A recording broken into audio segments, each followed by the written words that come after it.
Hello friends, मैं हूं सुदर्शन प्रकाश और आप देख रहे हैं यूट्यूब चैनल गुरु चकाचक। दोस्तों, अगर आप रेपुटेड बैंक में ऑफिसर बनना चाहते हैं तो आपके लिए स्टेट बैंक ऑफ इंडिया बेहतर करियर विकल्प है। इस बैंक में आपकी पोस्टिंग असिस्टेंट मैनेजर के पोस्ट पर होती है, फिर आप बैंक मैनेजर बनते हैं। एसबीआई में असिस्टेंट मैनेजर बनने के लिए आपको पीओ का एग्ज़ाम देना पड़ेगा, मतलब प्रोबेशनरी ऑफिसर का एग्ज़ाम देना पड़ेगा। दोस्तों, एसबीआई पीओ बनने के लिए बहुत से स्टूडेंट नोटिफिकेशन का इंतज़ार करते रहते हैं, क्योंकि स्टेट बैंक ऑफ इंडिया सबसे ज़्यादा रिक्रूटमेंट निकालती है। एसबीआई एकमात्र ऐसा बैंक है जिसकी ब्रांचेज हर स्टेट के कोने कोने में फैली है। दोस्तों, बैंक एकमात्र ऐसा सेक्टर है जो इंडिया के इकॉनमी में बहुत बड़ा योगदान देता है। दोस्तों, इस वीडियो में एसबीआई पीओ से रिलेटेड बहुत सी जानकारी देने वाला हूँ। वीडियो में आगे मैं आपको क्या क्या बताऊंगा उसको सबसे पहले जान लेते हैं। इस वीडियो में आप जानेंगे एसबीआई पीओ का वर्क क्या होता है, एसबीआई पीओ बनने के लिए क्या करें, आप फॉर्म कब भर सकते हैं, क्या क्वालिफिकेशन चाहिए, एज लिमिट क्या है, आप कितनी बार एग्ज़ाम दे सकते हैं, मतलब अटैम्प्ट कितना ले सकते हैं, एग्ज़ाम कितने फेज में होती है, इसका सिलेबस क्या है, इसमें सैलरी कितनी मिलती है, इसके लिए तैयारी कैसे की जाए। तो दोस्तों, इन सभी पॉइंट्स को इस वीडियो में डिटेल से जानेंगे, तो बने रहिए हमारे साथ। तो चलिए शुरू करते हैं। सबसे पहले जानते हैं एसबीआई पीओ का वर्क क्या होता है। दोस्तों, पीओ का फुल फॉर्म होता है प्रोबेशनरी ऑफिसर। एक पीओ को प्रोबेशन पीरियड पूरा होने से पहले किसी भी तरह का वर्क दिया जा सकता है, जैसे क्लर्क या असिस्टेंट की रिस्पॉन्सिबिलिटी को संभालने के लिए दिया जा सकता है, जिससे एसबीआई के विभिन्न वर्किंग प्रोसीड्यूर के बारे में उन्हें जानकारी हो सके। एक पीओ को प्रोबेशन पीरियड के दौरान फिनांस, अकाउंटिंग, मार्केटिंग के साथ साथ इन्वेस्टमेंट के व्यवहारिक ज्ञान का भी ट्रेनिंग दी जाती है। इसके साथ ही रूटीन वर्क जैसे स्क्रॉलिंग, पोस्टिंग, अकाउंट प्रिपरेशन आदि कार्य भी इनको करने को दिया जाता है।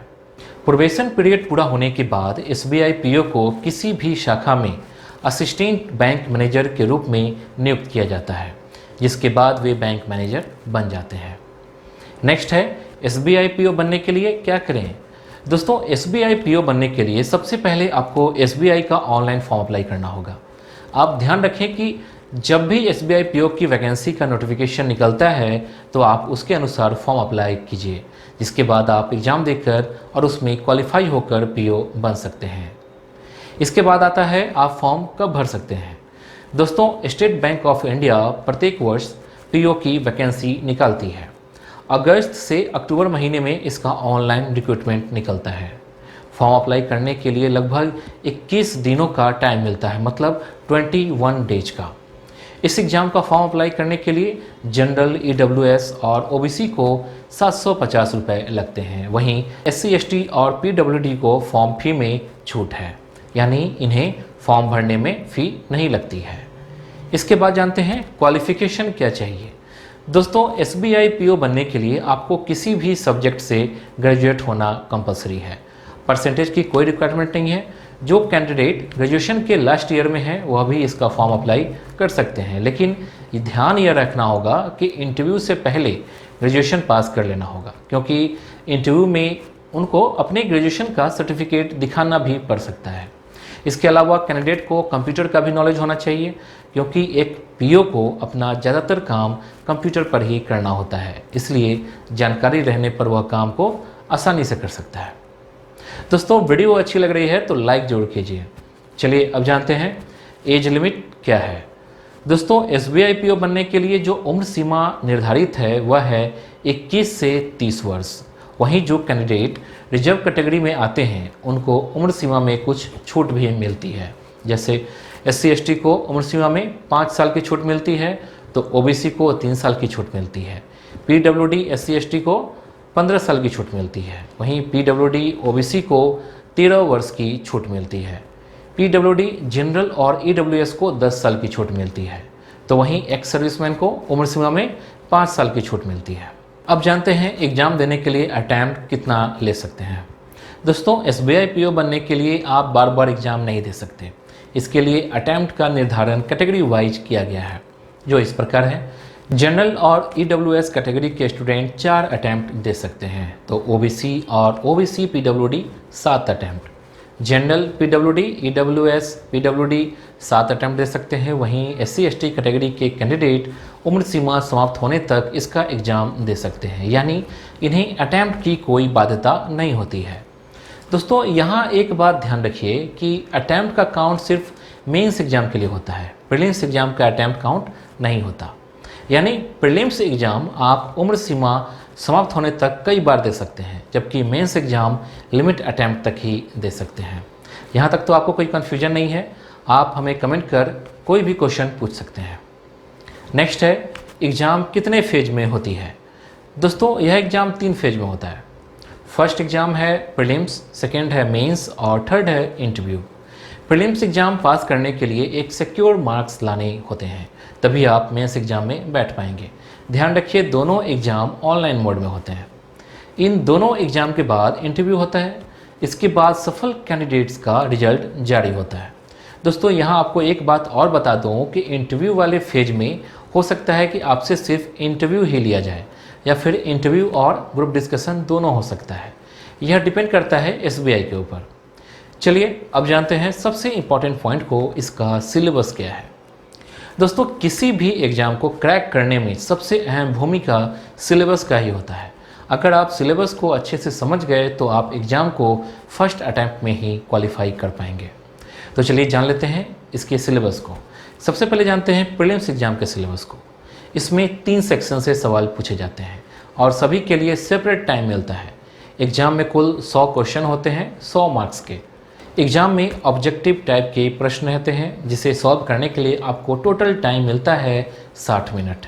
इसमें इंग्लिश लैंग्वेज से 30 क्वेश्चन होते हैं और टाइम मिलता है 20 मिनट। वहीं क्वांटिटेटिव एप्टीट्यूड से 35 क्वेश्चन होते हैं और टाइम मिलता है 20 मिनट। रीजनिंग एबिलिटी से 35 क्वेश्चन और टाइम मिलता है 20 मिनट का। दोस्तों जब आप प्रीलिम्स एग्ज़ाम पास कर जाते हैं तो उसके कुछ दिनों बाद आपको मेंस एग्ज़ाम देने होंगे। तो चलिए अब जान लेते हैं मेंस एग्ज़ाम के सिलेबस को। इस एग्ज़ाम में 4 सब्जेक्ट से क्वेश्चन पूछे जाते हैं जो ऑब्जेक्टिव टाइप के होते हैं। इसमें 155 क्वेश्चन होते हैं 200 मार्क्स के। वहीं इसमें आपको टोटल टाइम मिलता है 180 मिनट का, मतलब पूरे 3 घंटे। सभी सब्जेक्ट का टाइम अलग अलग दिया जाता है। ऑब्जेक्टिव एग्ज़ाम के बाद आपको रिटन टेस्ट भी देने होंगे, इसके बारे में आपको आगे बताएंगे। पहले जान लेते हैं ऑब्जेक्टिव एग्ज़ाम के चारों सब्जेक्ट के बारे में। इसमें रीजनिंग एंड कंप्यूटर एप्टीट्यूड से 45 क्वेश्चन 60 मार्क्स के होते हैं और टाइम मिलता है 60 मिनट, मतलब 1 घंटे।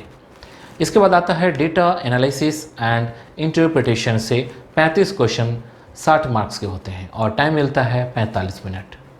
इसके बाद आता है जनरल इकोनॉमी बैंकिंग अवेयरनेस से 40 क्वेश्चन 40 मार्क्स के होते हैं और टाइम मिलता है 35 मिनट का। उसके बाद लास्ट में इंग्लिश लैंग्वेज से 35 क्वेश्चन 40 मार्क्स के होते हैं और टाइम मिलता है 40 मिनट का। दोस्तों दोनों एग्ज़ाम मतलब प्रीलिम्स और मेंस एग्ज़ाम आप हिंदी या इंग्लिश में से किसी भी लैंग्वेज में दे सकते हैं। ये आप पे डिपेंड करता है कि आप किस लैंग्वेज में एग्ज़ाम देना चाहते हैं। यहाँ आप ध्यान रखिए कि दोनों एग्ज़ाम में नेगेटिव मार्किंग का भी प्रावधान है।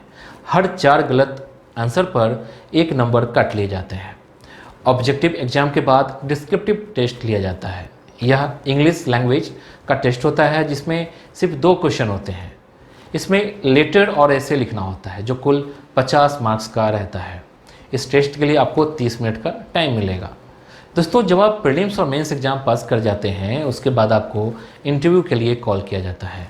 इंटरव्यू 50 नंबर का होता है जिसमें आपसे समसामयिक घटनाओं से लेकर देश दुनिया से जुड़े हुए प्रश्न पूछे जाते हैं। इसमें आपकी पर्सनैलिटी को भी जांचा जाता है और आपकी नॉलेज को परखा जाता है। इंटरव्यू वाले फेज में या तो आपका सिर्फ इंटरव्यू होगा या फिर इंटरव्यू और ग्रुप डिस्कशन दोनों हो सकता है। जब सिर्फ इंटरव्यू लिया जाएगा तो इंटरव्यू 50 नंबर का होगा। अगर इंटरव्यू और ग्रुप डिस्कशन लिया जाएगा तो इंटरव्यू 30 नंबर का और ग्रुप डिस्कशन 20 नंबर का होगा। अब जानते हैं जब आप बैंक पीओ बन जाते हैं तो इसमें सैलरी कितनी मिलती है।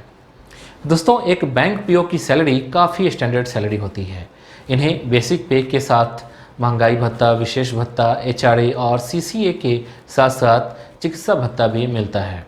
इस प्रकार कुल मिलाकर मंथली सैलरी 38,700 रुपये से लेकर 42,000 रुपये तक बन जाती है, जो कि पोस्टिंग के स्थान पर थोड़ा कम या ज़्यादा हो सकता है। इसके बाद जानते हैं सबसे इम्पॉर्टेंट कि इसके लिए तैयारी कैसे की जाए। दोस्तों, सबसे पहले आपको मन बनाना होगा, फिर दृढ़ निश्चय के साथ इसकी तैयारी सिलेबस के आधार पर शुरू करनी होगी। रेगुलर सभी सब्जेक्ट को पढ़ना होगा और प्रैक्टिस सेट हर दिन बनाना होगा ताकि आपकी टाइम मैनेजमेंट भी हो सके, जिससे फर्स्ट अटैम्प्ट में ही आप एग्ज़ाम को क्वालिफाई कर सकेंगे। इसमें सबसे इम्पॉर्टेंट बात है कि प्रीवियस ईयर के क्वेश्चन को सॉल्व कीजिए, साथ ही डेली 1 से 2 सेट सॉल्व करने होंगे, ठीक एग्जामिनेशन की तरह, तभी आप एग्ज़ाम में सक्सेस हो पाएंगे। दोस्तों, ये था बैंक पीओ कैसे बने का पूरा डिटेल।